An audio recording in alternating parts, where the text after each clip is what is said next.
नमस्कार। Akashvani port Blair से प्रस्तुत है प्रादेशिक समाचार।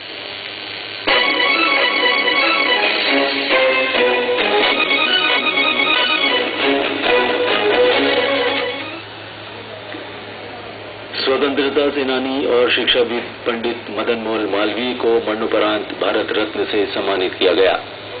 केंद्रीय विज्ञान और प्रौद्योगिकी मंत्री डॉक्टर हर्षवर्धन ने कल शोलबे में भूभौतिकी वेधशाला का उद्घाटन किया। नगर पालिका परिषद ने कहा है कि मामूली उल्लंघन कर बने भवनों के मामले में कुछ रियायत दी जा सकती है।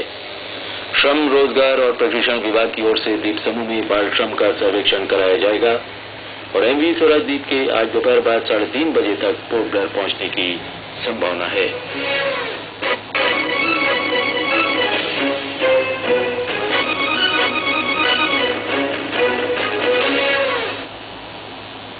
समाचारों के साथ मैं राकेश चंद्रलाल। स्वतंत्रता सेनानी और शिक्षाविद मदन मोहन मालवीय को मरणोपरांत भारत रत्न से सम्मानित किया गया। कल राष्ट्रपति भवन के दरबार हॉल में एक भव्य समारोह में राष्ट्रपति प्रणब मुखर्जी ने उनके परिजनों को भारत रत्न प्रदान किया। मदन मोहन मालवीय को देश की सांस्कृतिक पहचान फिर से स्थापित करने के लिए संस्थाएं स्थापित करने की पहल के लिए याद किया जाता है।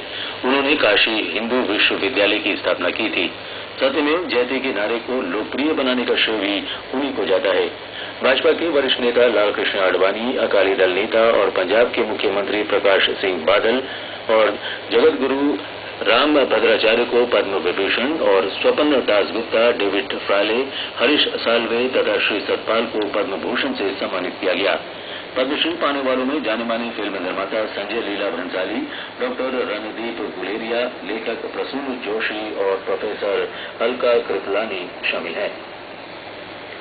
केंद्रीय विज्ञान एवं प्रौद्योगिकी मंत्री डॉक्टर हर्षवर्धन ने कहा है कि भारत ने आपदा की पूर्व सूचना के क्षेत्र में उल्लेखनीय प्रगति की है और पूरे विश्व में करीब 28 देश हमारी सूचना पर आपदा नियंत्रण और बचाव के लिए कार्रवाई करते हैं।